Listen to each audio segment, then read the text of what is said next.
آپ کا گھر ہو، آپ نے اپنے پیسوں سے لیا ہو، آپ کے پاس اس کا انتقال موجود ہو یا کم از کم اس کا اسٹامپ موجود ہو، اور چور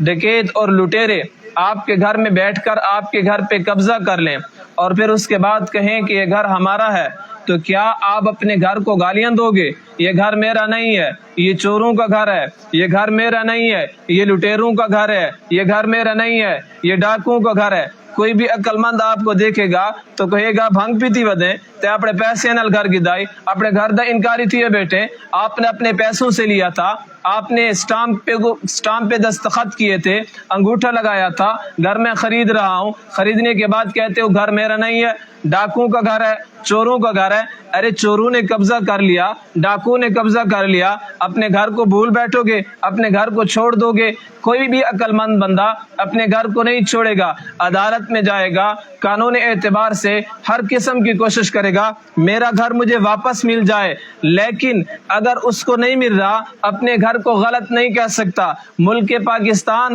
ہمارا وطن ہے، ہمارا گھر ہے۔ اگر کچھ ایسے لوگ یہاں پہ آ جاتے ہیں جو بد امنی پھیلاتے ہیں، جو دہشت پھیلاتے ہیں، جو خوف پھیلاتے ہیں، جو معیشت کو برباد کرتے ہیں، جو امن کو برباد کرتے ہیں، ان لوگوں کی وجہ سے ہم اپنے ملک پاکستان کو غلط نہیں کہہ سکتے۔